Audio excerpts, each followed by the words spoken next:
ஐயா கோபம் இருக்கிறது மேசராசிக்கும் சிம்மராசிக்கும் இயற்கை. ஆனால் அந்த கோபத்தோட தன்மையை புரிஞ்சுக்கிற ஆள் வந்து ரொம்ப ரொம்ப கம்மி. ஸோ அப்படிப்பட்ட உங்களுக்கு இனிமேல் உங்களுடைய கோபத்தை புரிந்து கொள்கிற அளவுக்கு ஒரு நல்ல நட்பு கிடைக்கும். உரிய திருமணம் நடப்பதற்கான வாய்ப்பு உண்டு. காதல் திருமணம் நடப்பதற்கான வாய்ப்புகள் உண்டு. இனிமேல் உங்களுடைய கத்தியை தீட்டுவதோட புத்தியை தீட்டுவீங்க. ரொம்ப ரொம்ப ப்ரொஃபைட்டாக செயல்படுவீங்க. எவ்வளோ போராட்டங்கள் எவ்வளோ கஷ்டங்கள் அப்படின்னு சொல்லி இருந்த வாழ்க்கை மாதிரி ரிலாக்ஸ். நான் ப்ரொஃபைட்டாக செய்ய போகிறேன், நிதானமாக செய்ய போகிறேன். இங்கே நிதானம் எதை வச்சு வருதுன்னா கேது போன்ற ராசிக்குள்ளே இருக்காது. ஸோ அப்போ நிதானமாக செய்ய போகிறேன், ப்ரொஃபைட்டாக பண்ண போகிறேன், மாற்றங்கள் உண்டுங்கிற நம்பிக்கையோடு செய்ய போகிறேன் அப்படிங்கிற மாதிரி கிரகங்கள் உங்களை இயக்க போகுது.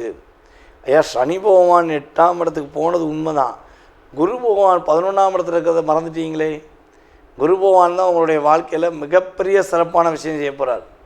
உங்களுடைய லைஃப்பில் நினைக்காத விஷயங்கள் இப்போலாம் நடக்கவே நடக்காது, இது எனக்கு வாய்ப்பே இல்லை அப்படின்னு நினச்ச விஷயங்களை உங்களுக்கு உறுதியாக குரு பகவான் உங்களுடைய ராசிக்கு 11ஆம் இடத்தில் அமர்ந்து உங்களுக்கு மிக அற்புதமான பார்வை மூலமாக முயற்சியில் வெற்றியை கொடுக்க போகிறார்.